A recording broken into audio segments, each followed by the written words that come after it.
வணக்கம். இது உங்களுடைய ஷென்பாஸ் கிச்சன். இன்றைக்கி நம்ம செய்ய போகிறது ஒரு குழம்பு வகை.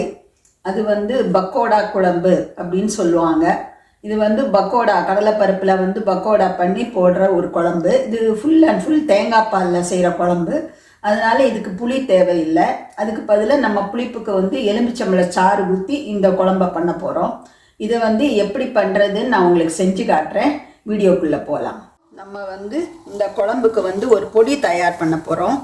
அது இன்னைக்கு நான் 1 டீஸ்பூன் மிளகு எடுத்திருக்கேன், 1 டீஸ்பூன் ஜீரகம்,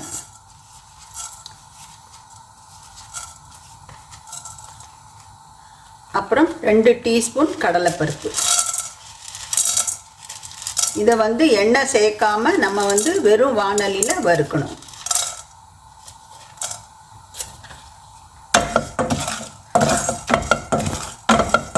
இதை வெறும் சட்டியில் வெறும்னா வறுக்கணும். கொஞ்சம் ரொம்ப கருக்க வேண்டாம், கொஞ்சம் லேசாக நிறம் மாறினா போதும். இன்னைக்கு நான் ஒரு 3 காஞ்ச மிளகாய் எடுத்திருக்கேன், கொஞ்சம் கருவேப்பிலை, இவ்வளவும் சேர்த்து நம்ம பொன்னிறமாக வறுக்கணும். இதில் தட்டில் தட்டிக்கிறோம்.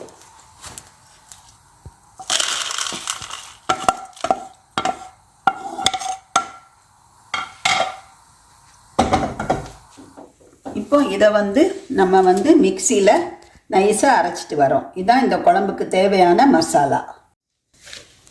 இன்றைக்கி நம்ம பண்ணுறது தேங்காய் பால் குழம்புன்னு சொல்லியிருக்கேன். இன்றைக்கி நான் 1 டின் தேங்காய் பால் எடுத்து அதில் 3/4 வாசி கொஞ்சம் டைல்யூட் பண்ணி வச்சுருக்கேன். இதில் நம்ம தேவையான அளவு உப்பு சேர்க்கணும்.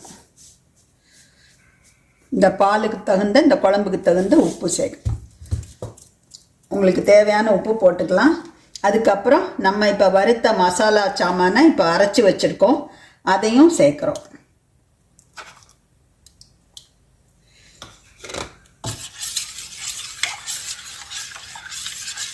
ஸோ உப்பும் தேவையான மசாலா சாமானையும் சேர்த்து நம்ம இதை நல்லா கலந்து விட்டுக்கணும்.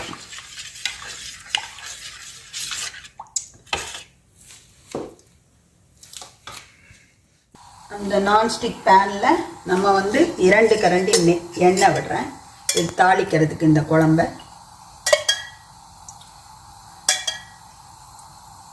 இந்த 4 கரண்டி விடுறேன், சின்ன கரண்டியாக இருக்கிறதுனால 4 கரண்டி. எண்ணெய் காஞ்சதும் கடுகு உளுந்தம்பருப்பு, அதுக்காக 2 காஞ்ச மிளகாயை கிள்ளி போடுறேன்.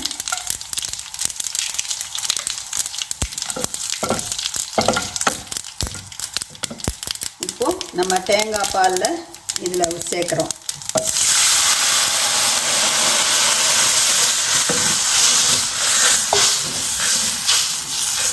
தேங்காய் பாலில் உப்பும் நம்ம அரைச்சி வச்ச மசாலாவும் தேவையான அளவு சேர்த்துருக்கோம். சேர்த்து இது நல்லா பச்சை வாடை போக கொதிக்கணும்.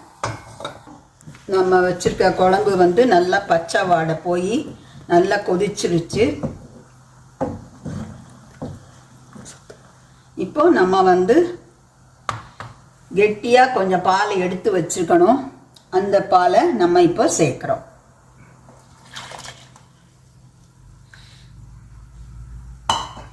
ஒரு டின்னில் இருக்கிற பாலில் 3/4 வாசி பாலில் டைல்யூட் பண்ணி அதில் தான் இந்த மசாலாவெல்லாம் உப்பு இதெல்லாம் சேர்த்து நான் இது பண்ணி கொதிக்க வச்சேன். இப்போ கொஞ்சம் திக்காக இருக்கிற பாலை அதோடு சேர்க்கணும். சேர்த்து கொதிக்க விடக்கூடாது. அது மகுந்து வரும்போது நம்ம அணைச்சிட்டு, இப்போ நான் உங்களுக்கு இந்த பக்கோடா பற்றி சொல்லிடுறேன்.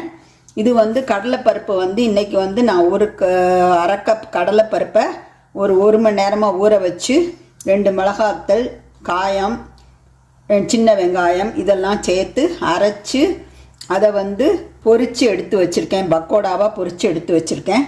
இப்போ நம்ம கடைசியாக இது மகுந்து வரும்போது இந்த பக்கோடாவை சேர்த்து இந்த குழம்பை பண்ணி முடிக்கிறோம்.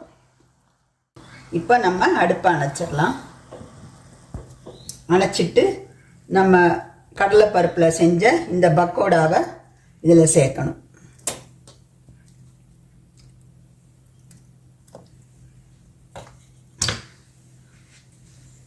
அடுப்பை அணைச்சிட்டு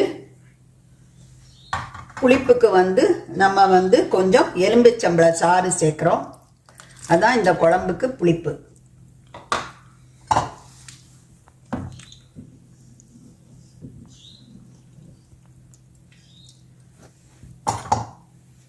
இப்போ இப்படி தான் இந்த குழம்பை செய்யணும். பக்கோடா குழம்பு இது ரொம்ப ஈஸி.